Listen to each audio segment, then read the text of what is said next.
नमस्कार, मैं चुनचुन कुमार। स्वागत है झारखंड हिंदी न्यूज पर। चलिए जानते हैं आज की छोटी बड़ी सभी महत्वपूर्ण खबरों को। झारखंड उपचुनाव, महंगाई के लिए भाजपा जिम्मेदार। दुमका के गांधो में हुई चुनावी सभा में हेमंत सोरेन ने बोला हमला। मुख्यमंत्री सह झामुमो के कार्यकारी अध्यक्ष हेमंत सोरेन ने कहा कि बिहार चुनाव में वहां की जनता भाजपा को सत्ता से बेदखल करने जा रही है। यहां के उपचुनाव में भी भाजपा को जनता जगह नहीं देने जा रही है। सत्ता में अब हम लोग काबिज हो चुके हैं। जहां भाजपाइयों की राजनीति दुकानदारी बंद कराकर उन्हें गुजरात हम लोग छोड़ आएंगे। श्री सोरेन बुधवार को गांधो में आयोजित चुनावी जनसभा को संबोधित कर रहे थे। श्री सोरेन ने कहा कि महंगाई के लिए भाजपा की नीतियां जिम्मेदार हैं। आज प्याज 70 रुपए और आलू 40 से 50 रुपए के भाव बिक रहे हैं। झारखंड में रघुवर दास को सत्ता से बेदखल करने के बाद आज शोषण थमा है, लेकिन खतरे कम नहीं हुए हैं। हेमंत सोरेन ने कहा, भाजपा के लोग जब तक सत्ता में रहेंगे ऐसा खतरा बढ़ता ही जाएगा, इसलिए धीरे धीरे हम लोग उन्हें सत्ता से बेदखल कर रहे हैं। झारखंड के भूमिहीनों के लिए सीएम हेमंत सोरेन का बड़ा ऐलान। जानिए क्या कहा। मुख्यमंत्री हेमंत सोरेन ने कहा कि राज्य में अब कोई व्यक्ति ना तो भूखा रहेगा और ना ही भूमिहीन। बुधवार को दुमका विधानसभा क्षेत्र के गांधो में झामुमो प्रत्याशी बसंत सोरेन के पक्ष में चुनावी सभा में मुख्यमंत्री ने कहा कि राज्य के सभी भूमिहीनों को सरकार पट्टा देकर जमीन का मालिक बनाएगी। उन्होंने कहा कि पूर्व मुख्यमंत्री रघुवर दास ने 11.5 लाख राशन कार्ड को बंद करवा दिया था। हमारी सरकार ने 15 लाख नया राशन कार्ड बनवाने का निर्णय लिया है ताकि कोई भूखा न रहे। नया राशन कार्ड के लिए अभी पोर्टल खुला हुआ है। जिसके पास राशन कार्ड नहीं है वे अभी भी आवेदन करें। मुख्यमंत्री ने 10 रुपए में धोती साड़ी योजना की चर्चा करते हुए कहा कि अब इस राज्य में कोई भी बिना वस्त्र नहीं रहेगा। मुख्यमंत्री हेमंत सोरेन ने कहा कि हमारी सरकार ने आदिवासी, दलित और पिछड़ा वर्ग का आरक्षण बढ़ाने का निर्णय लिया है ताकि आपको अपना अधिकार मिल सके। झारखंड में 52% के पास स्मार्टफोन नहीं, ऑनलाइन पढ़ाई बाधित। एनुअल स्टेट ऑफ एजुकेशन की रिपोर्ट बुधवार की देर शाम जारी कर दी गई। इस बार सर्वे ऑनलाइन किया गया और कोविड-19 के कारण विद्यालय बंद होने की स्थिति में पठन पाठन पर बड़े प्रभाव की जानकारी एकत्र की गई। रिपोर्ट में ग्रामीण क्षेत्र के विद्यालयों के बारे में जानकारी जुटाई गई। रिपोर्ट के अनुसार झारखंड के सरकारी विद्यालयों के 28% बच्चों तक ऑनलाइन लर्निंग मटेरियल पहुँचा है। 52% बच्चों ने बताया कि उसके पास स्मार्टफोन नहीं है, इस कारण ऑनलाइन पढ़ाई नहीं कर पा रहे हैं। हालांकि वर्ष 2018 की तुलना में इस वर्ष ग्रामीण क्षेत्रों के लोगों के पास स्मार्टफोन की संख्या बढ़ी है। वर्ष 2018 के सर्वे में ग्रामीण क्षेत्रों में पढ़ने वाले बच्चे के 16% अभिभावक के पास स्मार्टफोन था, जो 2020 में बढ़कर 47% हो गया है। झारखंड बनेगा सरसों किंग। सरसों अनुसंधान निदेशालय उत्पादन बढ़ाने में कर रहा मदद। झारखंड में सरसों फसल का उत्पादन एवं उत्पादकता काफी कम है, मगर विरसा कृषि विश्वविद्यालय के तहत संचालित होने वाले केवीके लगातार राज्य में सरसों का उत्पादन बढ़ाने की कोशिश कर रहा है। वर्ष 2019-20 में राज्य में केवीके द्वारा सरसों की खेती को बढ़ावा के लिए 4518 किसानों के 1775 हेक्टेयर भूमि में अग्रिम पंक्ति प्रत्यक्षण कराया गया। वीकेवी वैज्ञानिकों के प्रयास से सरसों की अंतर फसली खेती की जगह प्रदेश के किसान शुद्ध सरसों की खेती करने लगे हैं। झारखंड में 2714 संक्रमित होम आइसोलेशन में करा रहे इलाज। राज्य सरकार द्वारा होम आइसोलेशन में रहकर इलाज कराने की अनुमति मिलने के बाद ज्यादातर संक्रमित घर में रहकर ही इलाज कराना पसंद कर रहे हैं। स्वास्थ्य विभाग की माने तो राज्य में 2714 संक्रमित होम आइसोलेशन में है। होम आइसोलेशन में रहकर इलाज कराने वालों में सबसे अधिक संख्या रांची जिले की है। रांची जिला में 1177 संक्रमित होम आइसोलेशन में है। वहीं बोकारो में 304, पूर्वी सिंहभूम में 242, धनबाद में 232, सरायकेला में 130, दुमका में 107, हजारीबाग में 100, रामगढ़ में 72, खुंटी में 65, लोहरदगा में 51, चतरा में 47, साहेबगंज में 41, पश्चिम सिंहभूम में 33, गुमला में 27, सिमडेगा में 26, जामताड़ा में 18, पलामू में 16, कोडरमा में 14, गोड्डा में 8 व लातेहार में 4 संक्रमित होम आइसोलेशन में रहकर इलाज करा रहे हैं। 1 नवंबर से 7718955555 पर होगी सिलेंडर की बुकिंग। इंडेन ने अपने गैस उपभोक्ताओं के लिए नया नंबर 7718955555 जारी किया है। इस नंबर का प्रयोग झारखंड सहित पूरे देश के उपभोक्ता IVRS या SMS के जरिए गैस बुकिंग के लिए कर सकेंगे। इसका ट्रायल शुरू कर दिया गया है। 1 नवंबर से नया नंबर ही काम करेगा। ग्राहकों को नए नंबर की जानकारी के लिए उनके संबंधित मोबाइल नंबर पर मैसेज भेजा जा रहा है। बताया जा रहा है कि इंडियन बुकिंग नंबर बदल गया है। कैश मेमो पर प्रिंट करके भी जानकारी दी जा रही है। इंडियन के मुख्य क्षेत्रीय प्रबंधक मोहम्मद अमीन ने कहा कि IVRS या SMS के लिए बुकिंग नंबर बदल गया है। नया नंबर 1 नवंबर से काम करने लगेगा। केरल की तरह झारखंड में भी तय होगा सब्जियों का न्यूनतम समर्थन मूल्य।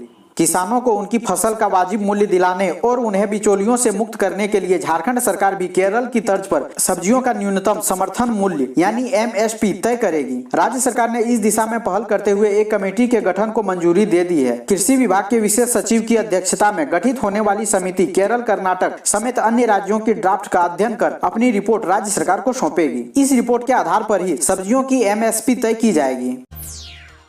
इंस्टाग्राम यूजर के लिए खुशखबरी, अब 4 घंटे तक रह सकते हैं लाइव। इंस्टाग्राम यूजर्स के लिए एक अच्छी और बड़ी खबर है कि कंपनी ने इंस्टाग्राम लाइव की लिमिट को 1 घंटे से बढ़ाकर 4 घंटे तक कर दिया है।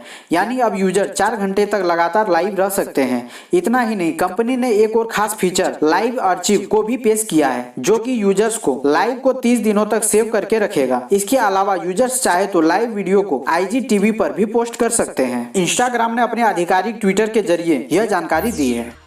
दिल्ली, झारखंड, उत्तर प्रदेश सर्वाधिक प्रदूषित राज्य, जाने कहां कितनी मिली PM10 की मात्रा।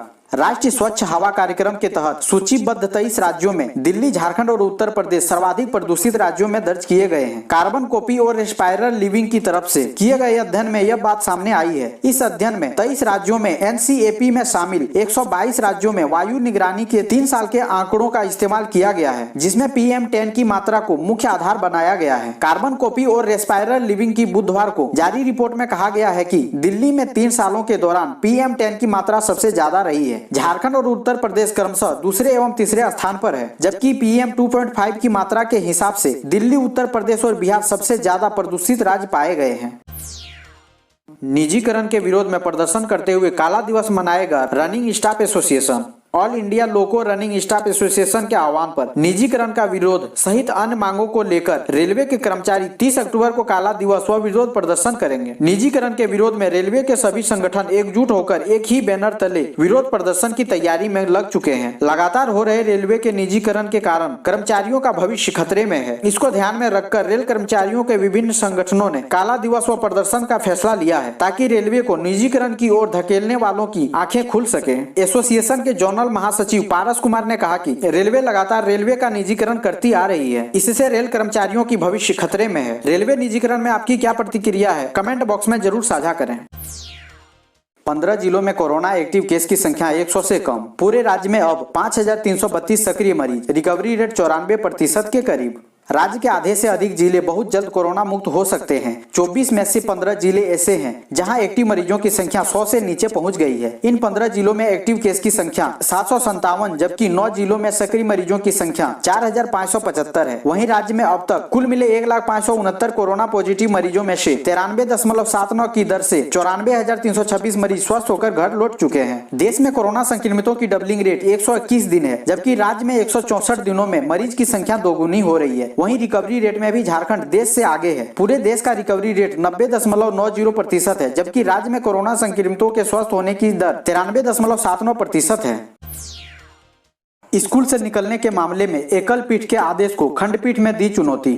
सेंट जेवियर स्कूल हजारीबाग से निकाले गए छात्रों की ओर से एकल पीठ के आदेश को खंडपीठ में चुनौती दी गई है। दरअसल एकल पीठ ने उनके मामले में सुनवाई करते हुए कहा था कि उनकी याचिका हाई कोर्ट में सुनवाई योग्य नहीं है, क्योंकि इस तरह के मामले में छात्रों को पहले झारखंड एजुकेशन ट्रिब्यूनल में जाना चाहिए था। इसके बाद हाई कोर्ट ने उक्त याचिका खारिज कर दी थी। इसके खिलाफ स्कूल से निकाले गए छात्रों ने खंडपीठ में याचिका दाखिल की है। याचिका में कहा गया है कि एकल पीठ ने सभी तथ्यों पर गौर नहीं किया है। RTI एक्ट लागू होने से उन्हें शिक्षा पाने का संवैधानिक अधिकार है। वहीं राज्य सरकार ने भी लॉकडाउन की स्थिति को देखते हुए किसी भी छात्र को ऑनलाइन शिक्षा से वंचित या स्कूल से नहीं निकालने का आदेश दिया है।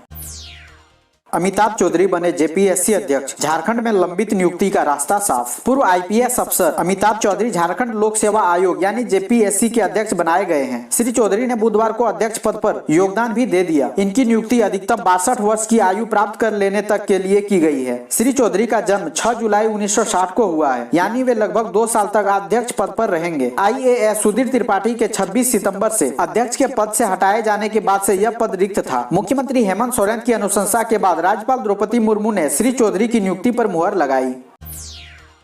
झारखंड के निबंधन कार्यालयों में रजिस्ट्री में अब संख्या की सीमा समाप्त। राज्य के निबंधन कार्यालयों में दस्तावेजों के निबंधन में अब संख्या की कोई सीमा नहीं रहेगी। राजस्व निबंधन एवं भूमि सुधार विभाग ने कोरोना संक्रमण को देखते हुए प्रतिदिन अधिकतम 10 दस्तावेजों के निबंधन की सीमा तय की थी। बुधवार को विभाग ने इस सीमा को समाप्त कर दिया है, लेकिन इसके बावजूद निबंधन कार्यालयों में कोरोना संक्रमण की रोकथाम को लेकर जारी दिशा निर्देश का अनुपालन अनिवार्य रूप से किया जाएगा।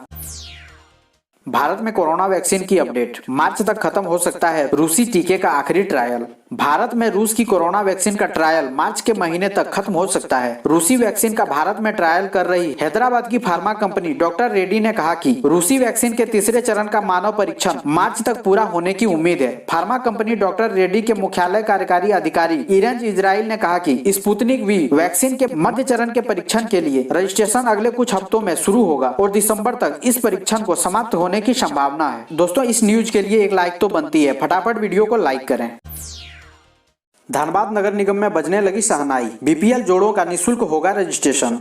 जन्म मृत्यु प्रमाण पत्र के साथ ही विवाह का प्रमाण पत्र देने की भी व्यवस्था इसी वर्ष नगर निगम को दे दी गई। लॉकडाउन में यह बहुत अधिक प्रभावी नहीं हो सका। लगभग एक सप्ताह तक प्रमाण पत्र देने के बाद पिछले 2 माह से यह सेवा बंद थी। अब एक बार फिर से इसे बहाल कर दिया गया है। इस बार कुछ बदलाव भी किए गए हैं। प्रमाण पत्र के लिए आने वाले दस्तावेज का सत्यापन कनीय पदाधिकारी के स्तर से हो जाया करता था, लेकिन अब इसे सिर्फ कार्यपालक पदाधिकारी ही सत्यापित करेंगे। अभी तक मैरिज सर्टिफिकेट की व्यवस्था अवर निबंधक कार्यालय सह विवाह पदाधिकारी के यहाँ थी। मैरिज सर्टिफिकेट के लिए ऑनलाइन आवेदन करना होगा और सर्टिफिकेट भी ऑनलाइन यानी आवेदनकर्ता के दिए ईमेल आईडी पर मिलेगा। बिना फेरे हम तेरे का बढ़ा क्रेज। रांची में लॉकडाउन में हुए 460 कोर्ट मैरिज। हिंदू धर्म की रीति व परंपरा के मुताबिक 7 फेरे लिए बिना शादी पूर्ण नहीं मानी जाती है। प्रत्येक फेरे के साथ परस्पर सम्मान व स्नेह का वचन दिया जाता है। एक जन्म तो क्या 7 जन्मों तक साथ निभाने की कस्में खाई जाती है। ये प्रचलन अब पीछे छूट रहा है। बदले समय में युवाओं को झट मंगनी पट ब्याह पसंद है। तामझाम और अबंडर से दूर कोर्ट मैरिज का प्रचलन बढ़ा है। 90 के दशक में जहाँ कोर्ट मैरिज को समाज अच्छी नजरों से नहीं देखता था, अब रांची में ही प्रतिमाह 100 से ज्यादा जोड़े बिना फेरे कोर्ट मैरिज कर एक दूजे के हो रहे हैं। कोरोना संक्रमण का दौर शुरू होने पर मार्च से जून 2020 तक कचहरी चौक स्थित मुख्य निबंधन कार्यालय में कोर्ट मैरिज बंद कर दिया गया था। करीब 4 माह बाद दोबारा कोर्ट मैरिज आरंभ हुआ तो मैरिज के लिए आवेदन के बाढ़ आ गए। जुलाई से अक्टूबर तक 460 जोड़े कोर्ट मैरिज कर एक दूजे के हुए।